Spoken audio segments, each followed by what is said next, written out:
Hi. Hello, how are you? Huh? So you're from Cumbria, but do you live in London as well? What's? Yeah, we used to live in London before COVID because I used to like do a lot of acting and stuff like that. So when I was 16, I went to like acting school and Dad came with me. And then over the years, my brother started dancing. So my mum and my brother moved down to London. And then the plan was when I got to 21, my mum and dad would come back up north, but they never did. I'm like 30. So, but in COVID, it made more sense for us to be up north, didn't it? Well, yeah, we have a house here. We live here in Cumbria, but we rented a flat in Hammersmith area for when Paige got in the acting school, and our son came and he wanted to do it as well. So we ended up staying there about 10 years or more. So yeah, but we've kept it on for now. So that's what we use as a base. So if we're playing like Brighton, we'll like the weekend gone, we drive down on a Friday, say stay over Friday night, then drive on to Brighton to play the gig. So it's dead useful. So and we got going in London really. And that's when we started off, wasn't it? Playing down there. Yeah. So it was good for us. Busking. Yeah, you bust on the underground, didn't you? Is that where you started? How did you? Yeah, funny enough, it all started watching the Jules Holland show. There was a band called Slaves. I think they've changed the name now to Soft Plays It. Yeah.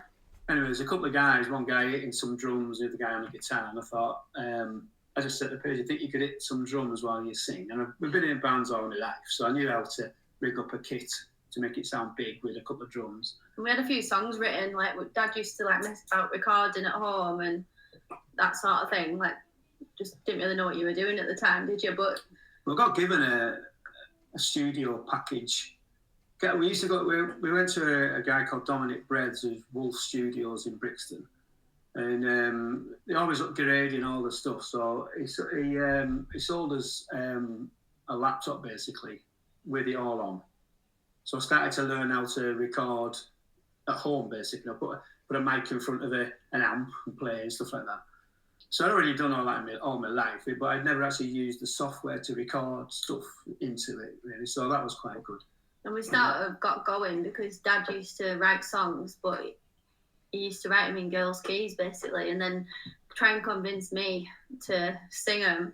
But at the time, I thought Dad was strange because, like you do when you're a kid, don't you? You think your dad's not cool, but as you get older, you realise he was well cool. Right? So in the adverts in Coronation Street or whatever, I'm having to say, come on, just doing a couple of lines here. Anyway, basically we learned how to record, right? Yeah, so, and then we wrote some quite good stuff and we were like, oh, okay, let's do this.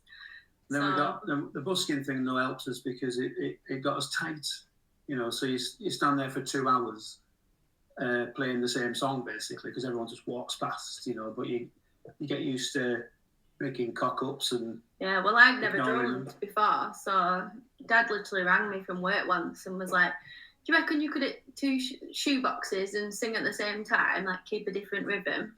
So I chose Guns N' Roses' Paradise City because the verses are like really fast, but the rhythm's quite like slow with your hands like opposite.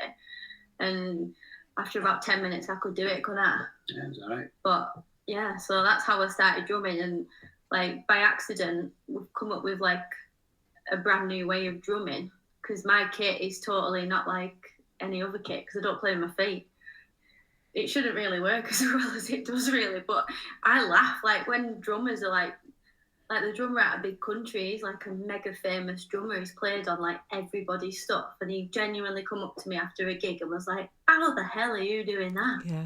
So it was kind of fluke after fluke really. Yeah. Then I managed to figure out how you could make a bass note on your guitar as you're playing guitar. So you've got your normal 6-string guitar playing all normal, and then you would have a bass player, right? So I managed to trigger a bass note on the bass strings of the guitar. So you could, it's a full band almost, and you've got singing and drumming, and it's just so basic because it's a bass drum and a snare. The bass lines have to be simple because I've got to somehow try and play the bass line while I'm trying to play the guitar. So it's all a bit sort of straightforward, if you will. There is a knack to it, but all of a sudden, I think it was a bit of a breath of fresh air because we were just so straight down the middle when you go live. it's not fancy. It's just 2 minutes all over. Next song, you know what I mean? And we just fluked every step really. Yeah, we started off like playing pubs and stuff, and like obviously in pubs. But we came up here. We come home for COVID. Yeah. And we'd done a bit on the underground, so we were doing a few tracks. Then there's a couple of local pubs started to open up, like like the beer gardens. Can you come and play? And then one pub said, could you play for 3 45-minute sets? But we will give you £200 or something like that.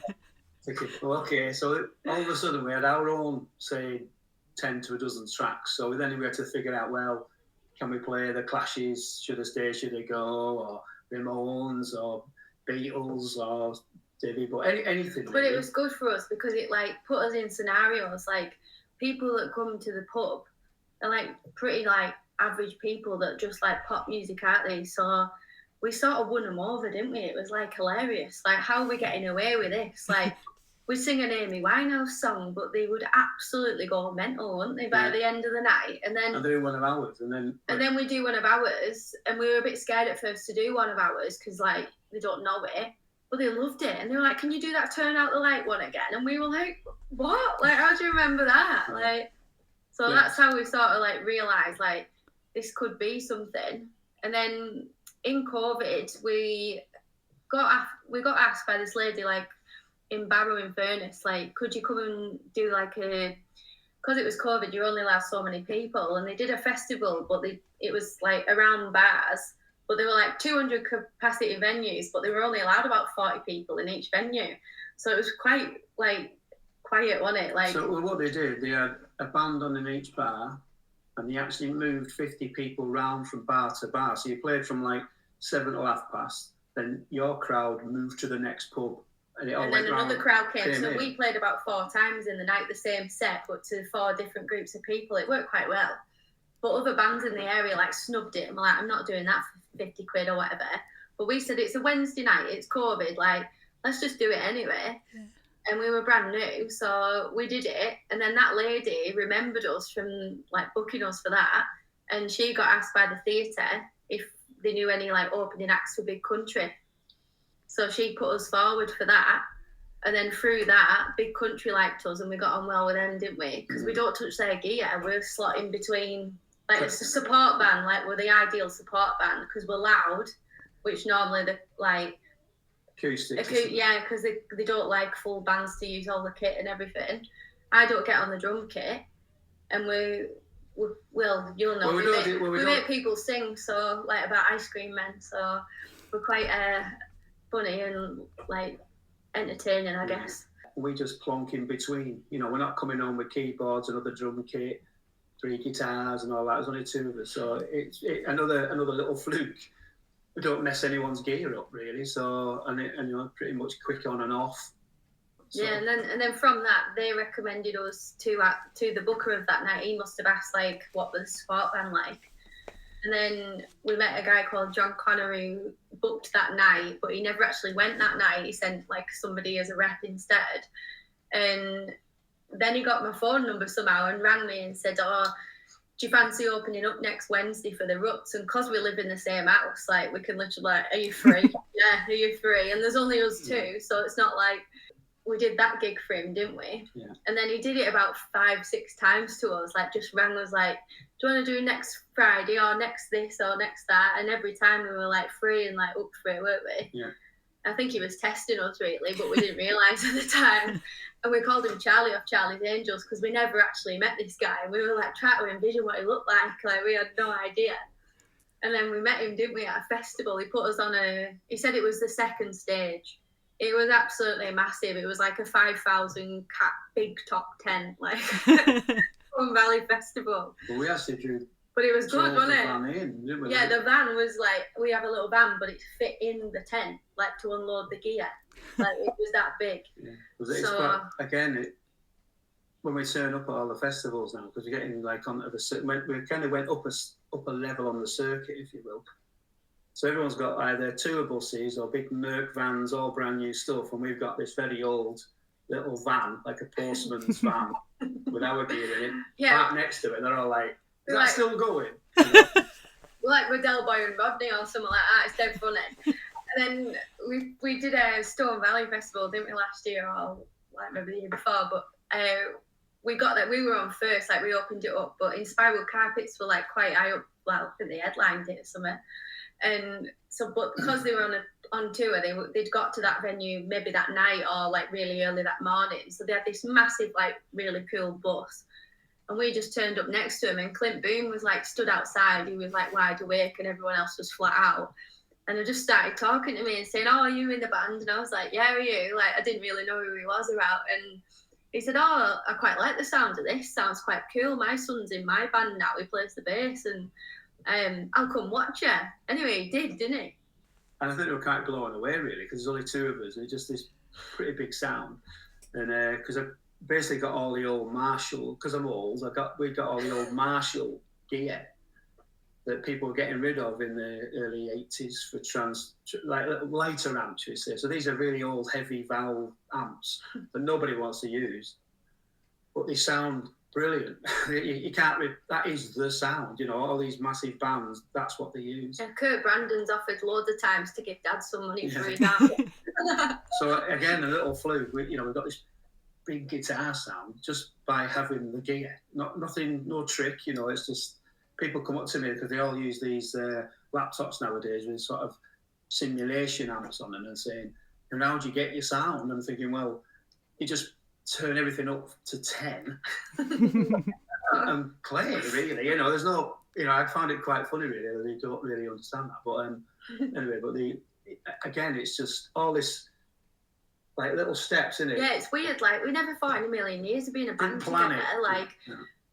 Like dad and daughter. Like, it sounds ridiculous, doesn't it? Like, yeah, I hated that at first. Yeah, at first, like, Dad's face isn't even on the front of our album because we were like, we can't be like, people can't know like what we are or whatever. Well, also, it's also like, obviously, out of the two of us, I'm not as good looking as I used to be, so it's like, oh, can you put a jacket on? Yeah. Okay, put a hat on. Yeah. Can you turn round? So it was a bit like, well, at least I'm still in it. Well, we did a video. It's called Stupid Humans. It's out the back where we live in the fields, and it was snowing, wasn't it? Really. So it was the coldest day of the year. It was like the middle of January. Like there was like puddles, but they were covered in ice, weren't they? Smashed the ice off. I had put this big woolly thing on I'd had since I must have had it about 40 years. Yeah, it's like vintage now. Like it's that old. Let's say it hides a multitude of sins, you know what I mean? So I started wearing this at the gigs, even when it was mad hot. It became a bit like, where's your jumper? Yeah, he gets like asked, like, where's your jumper? And then when we got to the stage at Rebellion, because he'd like drove the van and stuff, like he wasn't even dressed. Like his jumper was still like hanging up, and somebody threw him his jumper, and he got a cheer because he's got his outfit on. Like I was laughing my head off. A mate of ours was in the crowd. He said he hadn't seen us for a bit. He was quite blown away. And he said he hasn't got his jumper on. Then our roadie, great lad Mark, he threw us it, to put it on, and they're like,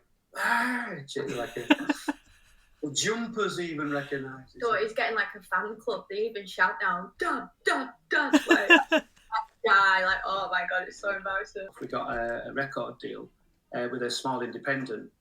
Andrew Childs' label, isn't it? Dotage. So, and he's the guy that enters the band, by the way, the week. Yeah, but he luckily came back from a festival a day earlier than he was meant to, because his job is he tours Dead Letter, the band. Yeah. He's like looks after them, so he's got a big massive van, which is Dead Letter's van. So I don't even know if Dead Letter know this, but we had their gear in our flat because we had to that quick. He couldn't even leave it at his house, could he? Just literally got in his van, threw all their gear in our house, and then we threw our gear in his van and left. Mad.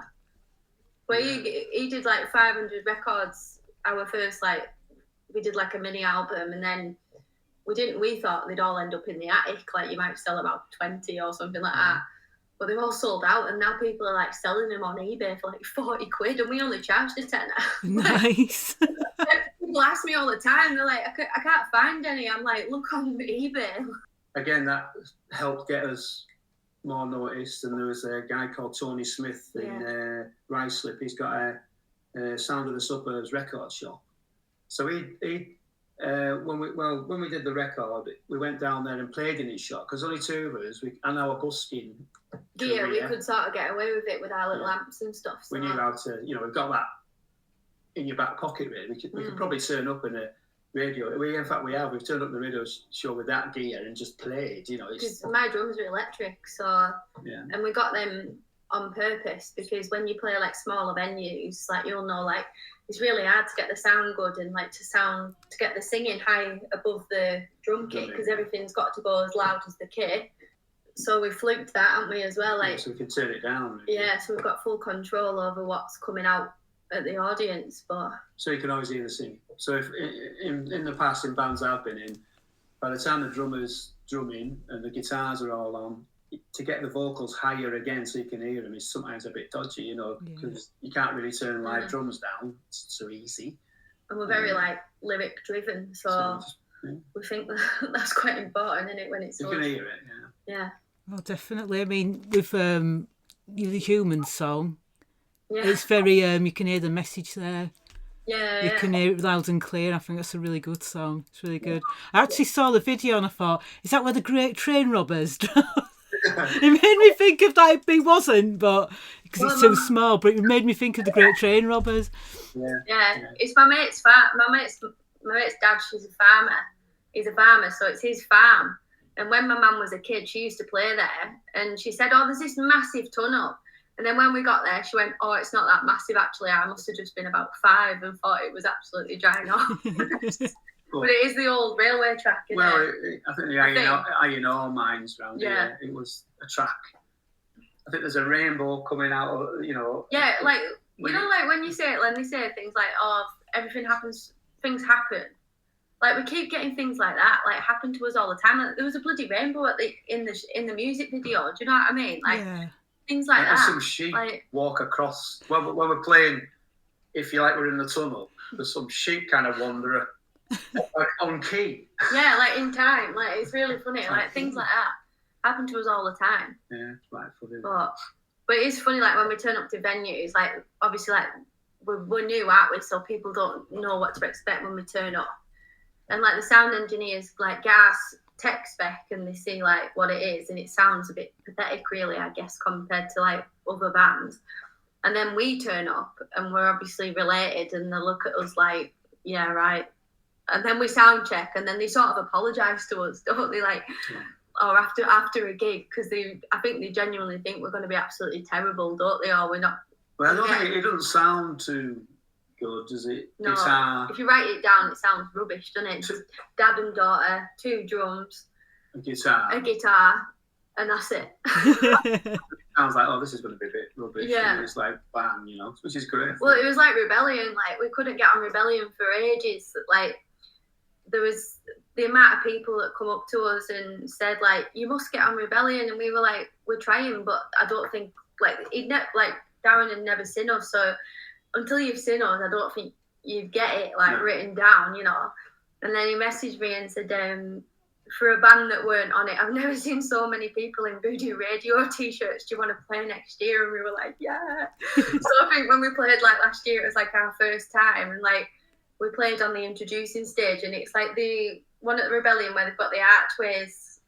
It's like a round stick. The like, pavilion. Yeah, the pavilion venue it is. But they have, like, archways that are lit up because it's the corridor. So we couldn't believe it. It was absolutely random. Spent about 3 years playing all around the country, little bars and everything. And people had started picking up on us, so there'd be like 2 or 3 people in Derby, 2 or 3 people in Bolton, 2 or 3 people in like Brixton or whatever, all getting the shirts and stuff. Yeah. And so for kind of delaying us to get on Rebellion was a pretty good move because technically everyone goes to Rebellion. So all of a sudden it was no problem getting 500 people to come and watch you in the pavilion, which was like a shock to us. We couldn't believe it. We thought we were going to be like, well, Charlie Harper was on in the next room. He just finished his set, and then Sham 69 were the next band on. Now, we met Charlie, didn't we? I honestly, I could have died. We played like a little tiny venue in Brighton. The Prince Albert. Yeah, so it's heard of it. It fits like 150 in max, maybe. Sunday afternoon. Yeah, and it was great gig. We were on it, and before it opened, they let him in, right? So I'm stood setting the merch up like you do, and then this guy comes over and he's like, "Hiya, I'm Charlie, nice to meet you." And I'm like, "Oh, hiya, you all right?" And then he says, "Are you in Voodoo Radio?" I said, "Yeah." I said, "Oh, what do you mean?" And he said, "Oh, I've come to see you." He said, "I've heard about you." And I said, "All right." I went, "Do you play?" Because I didn't know who he was. I didn't recognise him. So I'm going to Charlie Harper, "Do you play?" He's only like God rock of punk, isn't he? Godfather of punk. So then we played. I come off and he was like still stood by the merch, and then somebody went, "Paige, can I get a picture of you and Charlie?" And I still didn't even click like at all. And I'm just chatting away to him like about gigs and stuff and saying, "Do you live in Brighton?" and things. And then my uncle come over, who's a massive like punk fan, and he was like, "You're an idiot." And I was like, "What do you mean?" He said, "You don't know who that is?" "Yeah." I said, "What do you mean? It's my new friend Charlie." And he said, "No, that's Charlie Harper out the UK, some you idiot." And I was like, "You're joking?" He said, "No." He said, "Well, he's gone now." I said, "Well, it's all right. I got his phone number." And he was like, "Oh, well done, mate." I didn't know who he was. Like, I just didn't know. Like, I didn't recognize. Like, he said to me there and then, he said, "Just carry on. It's different and weird. Like, mad energy," he said. And he said, "One day you'll be on bills with me." And I said, "Oh yeah, right, I wish." And then when we got Rebellion, he was at the top like headlining and we were at the very bottom, and I sent him a picture and I said, "You were right." And then when we got the set times through, he was on it like literally half, like just on as we started. He finished as we started. It was about 4 venues, isn't it? Yeah, but people because they were on the main stage, they wouldn't have wanted to lose their spot because Sham were on next. So we didn't think anyone was going to come and see us. And he texted me and said, so I texted him and I said to Charlie, I said, "Just to let you know, if nobody comes to watch the UK subs," I said, "it's because they're upstairs in the pavilion watching me." And he said, "Well, to be honest, I've checked it out." He said, "As soon as I'm off, I've told my wife that we're going upstairs to watch Voodoo Radio." And he did. He come and seen us. I couldn't believe it. But loads of people came, didn't they? It was crazy. Well, I can't believe our luck, my luck anyway, really, because all of a sudden we met Sham 69, fantastic. We met their road crew first, they're brilliant, great laugh. We've nicked their crew. They come and ready for us now. Yeah. John, who turns up, brilliant, absolutely great lads, you know, and now we play with the Ruts, we know the Skids. I just don't know really. It's kind of. I mean, I can remember them when they were like around in 1980. So you kind of don't. Obviously, we've all got older. Paige doesn't know them anyway, so it's quite funny really. We sort of stood talking to like Sir Charlie Harper for like an hour and a half. Didn't know who he was, you know, like because didn't recognise him, if you will. So it's quite. I think because we got that. And I think we're just Northerners and we just talk to anyone. Yeah. So and like. Yeah. Like I say, it's just all kind of fell nicely, hasn't it? There was John Bryce, he's putting together the music for a film on behalf of people that are writing a pretty big movie, isn't it? Yeah. And they said there's it's like about a band that were big in 1970, and then they split up, and about 40 years later, 50 years later, they get back together. It's a rough story, and they said, but they didn't realise they were big in wherever they're at, like Italy or Greece or somewhere, in the storm. It's like a comedy. And he said, but they need a song that's really awful. Like a screamo sort of horrible song that a kid would like now, like a teenager. But basically, when they get recognised wherever they're at in the film, the record company remembers it and sends out a younger person, you know, like a 20-year-old to... And they're playing something on the not Walkmans. On the phone. On the phones. The Walkman. Whatever the kids use nowadays. The children. Do you mean on your headphones? I don't know. Whatever they. Anyway, the comedy bit is they're thinking, what's that rubbish, you know? So ironically, we were asked to write the worst song of all time. Yeah, so we did it. And we did it. So it took us about 2 minutes. It's called Dog. So I've not heard that one. I didn't know. I can't imagine you writing a bad song. No, it's pretty horrible. Oh no, well, it worked out pretty good in the end. Yeah, actually live it's pretty good. Yeah. Like people are like, oh, I like that dog one. You're like, you're joking. Like, and he'd asked us originally to write the theme music as well, because he's looking for songs for this film, basically. But Supergrass are writing the whole thing. So the story is, well, you know, they're still looking for songs. We thought they'd stopped, you see, so that's good then, isn't it? So we've definitely. Let's say no more. They reckon we've got one in at the moment with dogs, but we're going to have a bash at a few of the others as well. See if we can get any of them in it. Yeah. But nice. Sounds like it's going to be a bit. On the In-Betweeners, I don't know if you know the show. Yeah. Jay's dad is the writer. Okay. He and a lady have written the script. So it's dead funny how I mean, you get used to seeing how they used to put together. So about, say, 4 years ago, probably COVID Yeah, time. it was like COVID time. I think it was going to started to get made. Yeah. And then because of COVID, I think it's been pushed back, obviously, because it couldn't go, because it's set abroad. Well, I think it was to do with, I think they wanted to do it in Italy, but I think it's cheaper to do it in Greece or something. You know, all these little things that come in when they get budgets from a... Yeah, and then I think, like, a production company want to get involved now, like a bigger one or whatever, and so they're sort of holding out, like they don't want to just give it away. I don't think that if Netflix or something like come in and take it on, then that's mega in it for them. Yeah.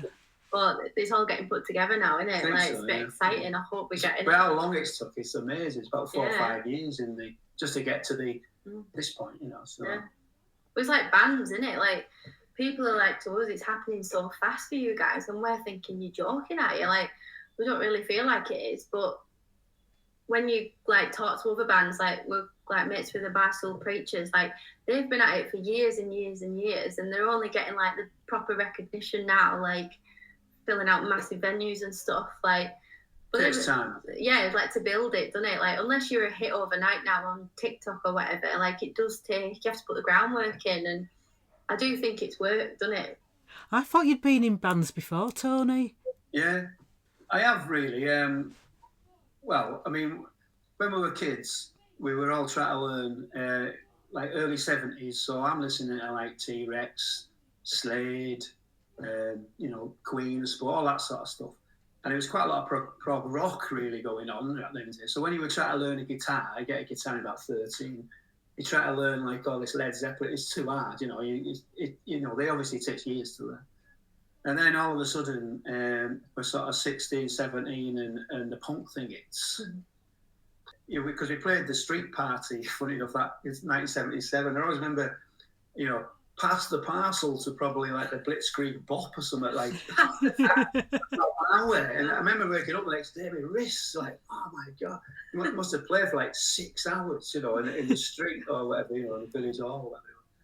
And so that's how we sort of learned. But then kept getting in bands. And up here, it's all working men's clubs. So you have to sort of play, well, whatever's in the charts, really. So it's a bit, well, disciplined, and that's not my thing, really. So I couldn't say. I mean, Dad's band basically got thrown out of Barrow, so they had to go and play everywhere else instead. Yeah. But I guess in Barrow there's not that much to do, so there's pretty good musos around here. Oh, it's like, amazing, man. Really good. So they would look upon us that we couldn't really play. I don't mean that horribly. I mean, it was just, I mean, whether we can play or not, it's not our thing. We didn't want to. Yeah, but he's never had a lesson, so he just plays how he plays. Like, we didn't particularly want to play the covers. We sort of do our own thing, you know. And then we did a rock band called Loaded. That was down in. We did quite a lot with that. So that'll have been mid-80s. So that'll have been around the Guns N' Roses when they was before they'd made it, like the London area and stuff. So the like irony then, we came back. We were skint, so we come back up north, as it were, and we tried to get back on the club circuit. And we were really heavy rock. Couldn't get it up here. It's a bit like transformed from playing like a Guns N' Roses set to the Eagles or whatever was going down in a club. Commitment. We actually started playing like the glam rock, and it took off. So all of a sudden we were made. That's when we started putting the silver stuff on and everything else. So we were in a glam rock band all of a sudden before tribute things were going. Yeah, they're quite heavy really when you think about it. All this sweet and they're quite heavy numbers really if you just black them out, you know. And so yeah, you're right. I have played a lot, but not in anything famous, should I say. Yeah. I think if social media was a thing then, they would have been huge. Because you used to play in Ireland, didn't you, when all the kicking off was going on and that? That was a great laugh. We when the Like fighting was full-time? on, we got offered to play. If we played in Ireland, 10 days on, 4 off, 10 on, 4 off. So we did that for about 3 years, all around the north, and it was during the Troubles. So we were the only English band, which we used to hate it when we used to announce, because it obviously it's the tensions, isn't it? It's really, but we didn't know if you were playing for like the police, the Protestants, or the Catholics, or anyone really. Luckily we just used to turn up at these clubs and play. But because it was just glam rock, nobody cared, and it was fantastic. We'd start at 11 o'clock at night and finish at 1 in the morning every night. And the guy said to him, "You've got chaos. to play between what time was it? Between 11 and 1." Well, because he said we were getting about £150 in Britain for playing a working men's club, and he said we can get you £450, but you have to play from 11 till 1. So we thought, that's why they want us to play all the time. So we learnt the set. We used to do 2 hours and about a 20-minute encore. It was just a bedlam. It was brilliant everywhere. No gap. Oh no! Oh God. And then after about a year and a half of this, we were putting the gear away one night, and this guy said, "What we really love about you is you don't have a break like the other bands." I thought, Stupid. He could have had a break, but he didn't realise that he didn't. We just thought because you got more money, you couldn't have a break. When I was a baby, like my mum and dad, well, before they had me, they both worked in the shipyard, so they were both quite well off, and not well off, but my mum had like a bloke's job at the time. And then my mum took early redundancy because they were laying everybody off. And like she was like a month before she had to go on maternity anyway. And then a couple of days later, Dad knocked on the door at like 7:10, like, I've been sacked as well. So the whole band all worked in the shipyard. And so I think that's when you were like, let's do it seriously, because none of them had a job anyway. Well, it was shipyard had about 15,000 in it, and they laid off. I think they cut it to about 6, so they laid off everyone basically. So, but that gave us the opportunity to try this club band theme, if you will. And by the time we got up to Carlisle with this sort of act, it was becoming a bit like an act, really. And then that's when the guy, Ted Palmy, he got word about trying this band, us, in Ireland. He's from Ireland. So we obviously went over there really scared because it was like on the news every night. But it was brilliant. The people, oh my God, it's just so friendly. It's like, and they love to party. I mean, I don't know if anybody even works. Tuesday night, rammed, till 1 in the morning. Absolutely rammed. Used to be one of the bars we played. You're playing a song, and then all of a sudden, about, I don't know, half an hour in, they'd be like, somebody would come up the front stairs, just stop a minute. And everyone would peel back a bit. They'd get this widest brush you've ever seen. Pull all the glass out the way. Right, back on. And again. Yeah. It was honestly like a comedy. And when we first went over there, the van got searched a lot, because it's like, my word. I know, you're thinking like, and when they're opening up the back, and we had a rocket, as in, we did a David Bowie song called Space Oddity. So we got someone to make this massive rocket where you could get in it. So one of the lads used to get in it. That sort of thing. It was ridiculous. It's just stupid stuff. And he used to have like massive boots that they made in the shipyard, and now he's got bad knees because they were just blocks of wood on like delivery boots. It was a bit before you could go to a fancy dress shop and get anything really. There was no such thing then, is it? Early 90s. So no, it's fun though. But again, you get used to them. You're playing a lot. Like 2 hours a night, 10 days on, 4 off. I mean, even when we were off. We just meant we were playing in England somewhere. It was great fun, and sort of made enough money just to sort of like tick over here. So to learn how to, oh dear, the PA's not working. Crack on. You don't get phased as much as it might do if you'd only played like twice a year and something goes wrong. Yeah, because I come from like theatre world, so like for me it's like you don't have to think about all them things. Like a show's the same every single night, but gigging, like, you never know what's going to happen, do you? Like, but now, because I've, like, played with him for that long, like, we're just so used to it, aren't we? Like, things happening, like... Yeah. I mean, Brighton was brilliant. That was really... Oh, yeah, we played with the Wedding Present the night before, but it's a completely different scene, isn't it? Like, the Wedding Present to, like, the punk stuff, so... Yeah. But when we played at Rebellion, all the people that had seen us over the last years were all in the front row. Yeah, it was so nice like to see them. All like, seeing your mates. Yeah. Yeah, it was brilliant. Loved it. Yeah. You played then, yeah?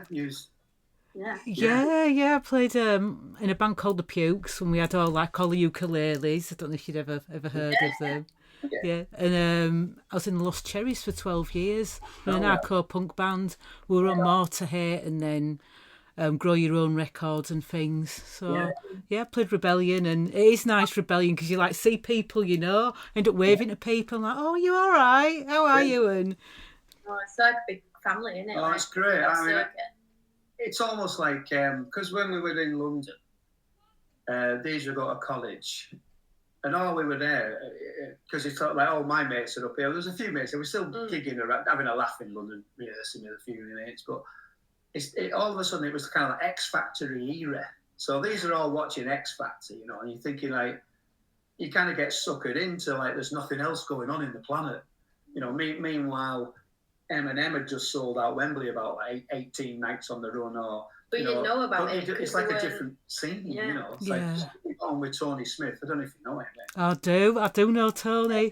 He knows my kids well. I've taken my kids down. They've run round his shop, and my husband had his 60th birthday because he's in a band as well. This is how I know about you guys. You played with him. He's in Rage DC. Oh, right, yeah. And he was like, you've got to check out this band. Like, there's only 2 of them, and they sound amazing. They've got such a big sound. I don't know how they do it. I can't believe how friendly everyone is. Lovely. It's a bit up north. It's a little bit like not horrible, but everyone wants to be better than everyone else up here in the clubs.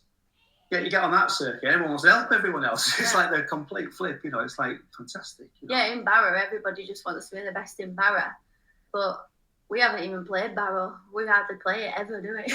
I don't think they'd get it. Really. But they all know. It's really funny. Like I went to a festival, like just a little tiny one, like round here, and the amount of people that come over and were like, "Oh, you're Tony's kid, aren't you? You're in a band with Tony." And I was thinking, yeah, how do you know? And he was like, oh, I've got your record, or like, I've seen you on Facebook. And I'm like, bloody hell, we can't even get a gig round here, like, because we don't know anyone. Like, but kind of sort of, we laughed, don't we? Say, well, okay, we don't really want to play here then. Like, we'll play everywhere else. And then we like, can't believe it, can they? I mean, it's our best mate, Swag, so we were in bands together here.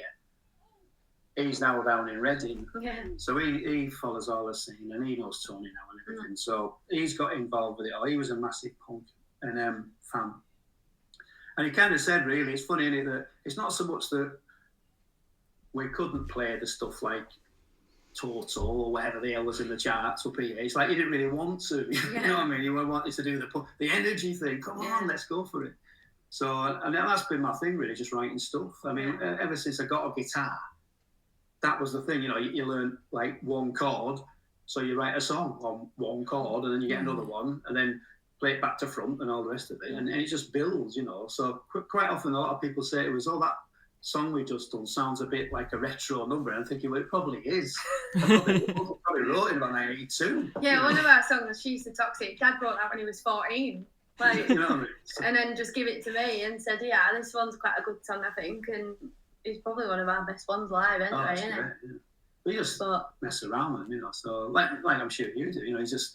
But that's my thing, really. If you can write a track, and just don't know where they come from, Well, we have like a bit of a saying now. Like Dad goes, "Oh, the Angels have been," and I'm like, "What?" And he's like, "Oh, got a good idea for a song," like, and then it'll just a riff will come. But because people say to me, "Oh, do you write?" and that, and I think, well. In my head, it's like there's writing and then there's writing, isn't there? Like, you know what I mean? I could probably write a song, but like it wouldn't be very good, like, or not like what he can write. Like, I don't know. It's just we sort of like he'll say to me like, "What's a good subject?" So I'll say like, "Oh, the new thing at school, Pretty Boy. Everyone says, "Oh, so-and-so's a pretty boy." So we wrote a song called Pretty Boy, like things like that, aren't they? Like to make it a bit more modern and stuff. I think like the guy out of the Rolling Stones, Keith Richards, he got asked about riffs or something, and he said, "Oh, we get given the riffs, man.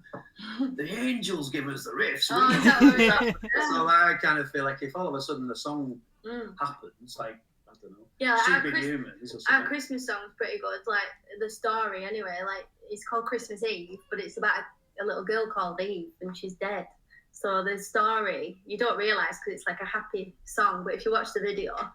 Well, what it was, the wife said, obviously getting old now, 66 and all that. He's thinking like, are you going to be cremated? Or I said, well, I'll have to be buried, I said, because obviously my guitar will be with us in the coffin. She's like, it will not. And so it will not, cost a bloody fortune.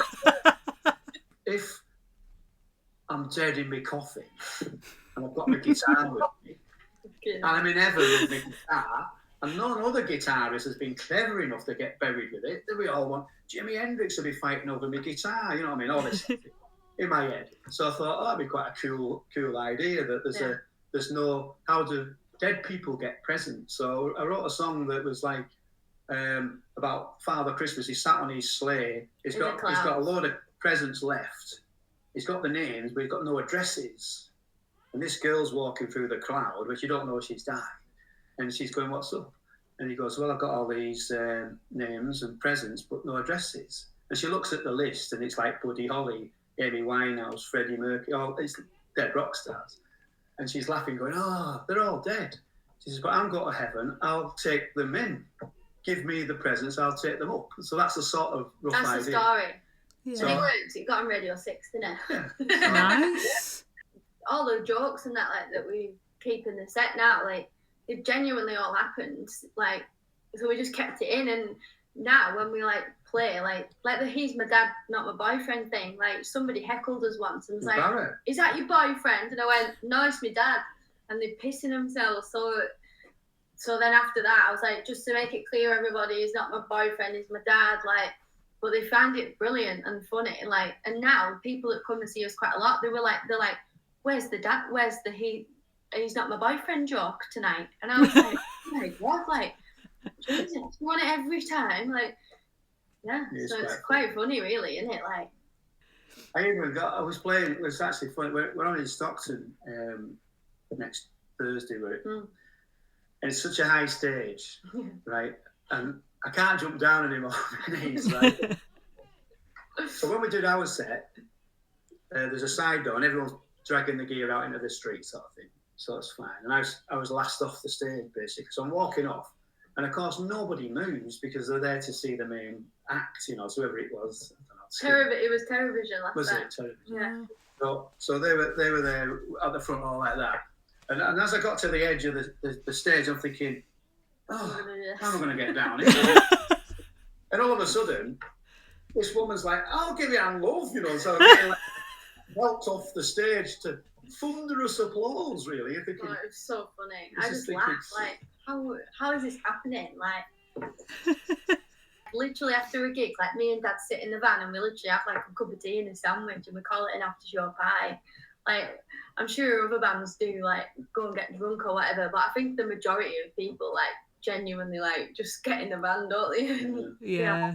Going, like, because there's only two of us, we've got Mark and his daughter. Yeah, Jill, they come and help us, don't they, up the north. They're from Scotland, so if we've got a northern gig and they're free, like, they'll come and help us. They're amazing. And then down south, we've got, like, Swags, haven't we? Lives in Reading and Crooksey and stuff. So we've ended up with, like, a little team. And then in the Midlands, we've got Arnold and Tom, haven't we? Like, so, but we've just met a lot of these people, like, through gigs, like. Oh yeah, they come along. Because they just love music and they just want to come, like, so. So friendly. Like I said, it's like. Yeah, we've got, like, brand new mates that we've, like, proper mates now, like, that we would never have met otherwise. No. When you're a woman and you're in a band and you have children, it gets a bit tricky. Yeah, of course. I mean, I was on stage whilst I was pregnant and I was going to band practice like 5 days before I gave birth. And all the rest of the band were panicking. And I was like, it's fine. Yeah. I know where the hospital is. Then they were arguing about who was going to take me and who was going to be in the labour theatre with me. But yeah, it does change when it sort of slowed down for me a bit. I did carry on and I was doing gigs with the Cherries, but we weren't gigging so much and we did a lot of recording. Yeah. I actually prefer to play live than I do the recording side of Yeah, we things. find it so boring. Like, it's so long, isn't it? And then you do it, and then you get the mix, and then you balls up the mix, don't you? Like, Yeah. oh, push that, and then, oh no, I need to go back to what was better. Or we've realised, like, we used to always record first.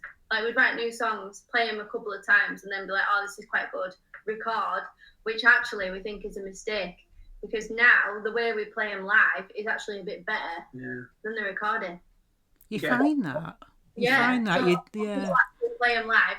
Although now we're at the point, because we've got our set like nailed, like 30 minutes, because that's what you mostly get when you support. Yeah. Like because you're always conscious as well, like when you're the support, like you don't want to take the piss, do you? You need to be off at the bang on the time or whatever. But now, like, we're getting longer, aren't we? So we are putting the odd one in that's new, but you're that tight playing that little set, like you're scared to put a new one in because something will happen, won't it? Somebody will go into a chorus too quick, or like. And I have realised that Dad, because he's playing bass and guitar at the same time, if he goes wrong, it just makes me sound like I'm singing bad. I think that's when it's only two of you. It's it's a bit trickier, isn't it? You've got to be so on the ball, and you've got to be tighter. And if you can't hear or something, like you are playing, like, okay, like we're just gonna go for this. Like, there's nothing you can do about it. It always meant to be fun, wasn't it? And that was one of the kindest things. We played at the garage with the Skids, didn't we? Yeah. And it was rammed for them. And the guy that saw us, he wrote the. He wrote like a review. It's not an obituary, is it? What do you call it? A review. Sorry, oh my God. Sorry. Not an obituary. A review of the what's it called? Voodoo Radio came on, and he said, "Does everybody remember when we were 17, 18 and went out for fun?" Yeah. These are fun. They're they smash it with energy and fun, and I thought that was like the kindest thing. Yeah, so probably the best way to explain us is that, innit? Yeah. I would say. Energy and just fun. Go for it. Why are you called Voodoo Radio? Where did you get the name from? Because John wanted radio in it because he thought it was quite cool, and then we couldn't find a word that had never been done before or that looked good.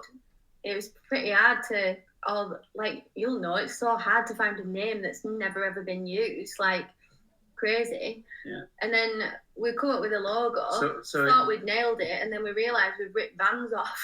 We realised like 2 years later when I saw a kid in a Vans t-shirt, and I looked at her and I thought, she's got a band. Oh no, it's Vans. It's only a bit though. Yeah, it's not the same, but it's very similar. So when we were looking for the name, John had said, these lads are looking after us, right? He said, do you fancy radio in the name? Mm. And I said, oh yeah, whatever. And he said, so then when we had like, big radio, this radio, that radio, that. And anyway, after a while, he sent us a picture back. I think it was a fish and chip shop somewhere in London called Voodoo Pizzas or something, wasn't it? It was something, wasn't it? Something like that. And anyway, he thought, how about Voodoo Radio, Yeah. So that was it then. So anyway, that's how it come about. So yeah, it don't really mean anything, to be honest. No. I flock my sticks now that I practice with and that, but they fly out, don't they? Yeah. Hundreds of them. It's amazing. It's brilliant. Well, people collect, like the set lists and shit. Yeah. It's fantastic. It's become quite iconic with our set list though now, because we tend to often have a Greggs on the way down to a gig, so we use the carrier bag once because I forgot my paper in my bag, and then I thought, oh shit, I need something to write on, so the paper out there, so I used the Greggs carrier bag and I showed the audience, and now they actually want it every time. So we've done McDonald's, Greggs. Are you based in the north then? Are you? No. Well, I live down south. I'm from Bradford, and I lived in Leeds, and then I moved down to London to go to art college. Yeah. Oh wow. And as you probably know, as you've said, it's a bit. When I lived in Bradford, trying to get a band together, especially being female, was really hard. I mean, we're talking like early mid-90s.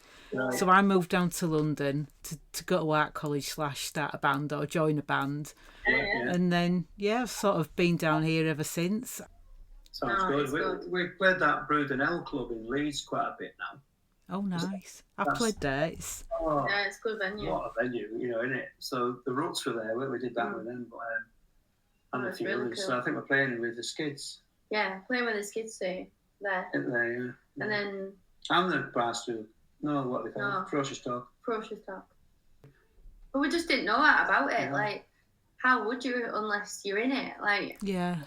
or you go to gigs all the time. Like, we were never really like that, were we? It's like a massive secret. It is, isn't it? And everybody knows each other as well. Yeah. People think you my mates that are not into like that sort of music. I don't think they realise like how like well we're doing. Like, do you know what I mean? Like they don't really understand. And then I might go around to one of their houses or whatever, and the mum and dad's there, and I'll say, "Oh yeah, we opened up for Sham 69," and the mums are like, "What?" Like, because they're just too young, to know what we're talking about. And then after that's happened, they're like, "Oh, can I come to a gig?" And I'm like, "Yeah," like, because they realise, and then they come, and then they're like, "Oh my god, like it's right up our street." Like, just because it don't come across like online or whatever, like doesn't mean that it's not like what they would like in real life. It's crazy, isn't it? Yeah, it's a different sort of thing. Like you said, because it's just doing my own thing. You tend not to understand what everyone else is doing, but when you sort of see how many festivals are and how many people are attending, it's almost like no one on the like the main BBC, the main papers, the main daytime TV, they'll be telling you all about someone on X Factor opening up a shop in Dagenham, but meanwhile, all this is happening. 99% of the people that like music don't look at that. They're all out it's attending like festivals, isn't it? Like, festivals that like are not massively publicised or whatever, and there's got some mega amazing acts that are just flying, but you wouldn't know about them. Like we only discovered like Pet Needs, didn't we? Like they're doing really well, aren't they, on the circuit? And like even like Frank Turner, we didn't know that. I wouldn't have known who that was, but like because we're now in that world, like you do, and you can totally get like. But it's so annoying that like the mainstream media just plug to death like what they want to plug at the time, don't they? Yeah. No, it's weird, isn't it? Like everyone is good. Like you don't get on that circuit if you're not any good. No. So yeah, like really, like there's not many that are rubbish. Like no, like never. No. But you'll know yourself like how hard it is to get a gig. Like people don't believe you, do they? Like they're like, when you're a singer, you get gigs, and I'm like, yeah, but to even get in, like we just fluked it meeting John Connor, like that one, that big country gig, but I also think we did put the groundwork in. We did play to like 2 people in a pub in the middle of London, like laughing at us. Or wouldn't it be better if you got a bass player and you didn't drum and you had a real, and we've gone through that for years and we've stuck to what we do and we've believed in it, and I genuinely think that that's why. And like you said, it's just different. Like love or hate it, you get it. Like, it was quite strange. We used to play around the Shepherd's Bush area, in the pubs. So by then we'd learned how to play a few covers, and we'd done our London Underground set. So we could do an hour or two, couldn't we, if you need. So we used to go and play the pubs and stuff. And in one of the bars, this couple watched us all night, and at the end they said they both worked for Sony Records. Never seen out, this is fantastic. But within about 10 minutes, they'd gone from saying what we did was brilliant. Do you think you could pair it back to an acoustic like you're thinking, like everyone else? Well, you've just said it was so refreshing, and not laugh, but you think, I know what they mean. They're just looking for, I don't know, Ed Sheeran, I guess. But, you know what I mean? I think I do understand it. But then when Tony Smith got us in, he got us on with Nick Mariah down at the Holroyd. Yeah, he's a character, isn't he? Oh, he is. He's brilliant. Yeah, so we got on with Mick and that. It was funny. So, and that sort of like opened it up. all of a sudden we were on the scene, you know. So all that London scene, so cool. Fantastic. Played all the bars with them attending. Oh, which music video was your favourite? Which did you enjoy making the most? I mean, the Stupid Humans one was pretty funny because it was absolutely freezing, and I'm literally in a puddle in a farmer's field that had like glass and all sorts in the bottom of it, and the outtakes are hilarious. My mum was like there helping, and she's shouting, "Your boobs hanging out!" You know, like, you can see this, like, cover yourself, and I'm like, oh, it's freezing, like, try to like man along. We just don't want to put out that we don't think like I know. good. Like, you don't want to just put any old thing out, do you? It needs to get better, doesn't it? Everything rather than yeah. And we don't want to write about stuff that we don't.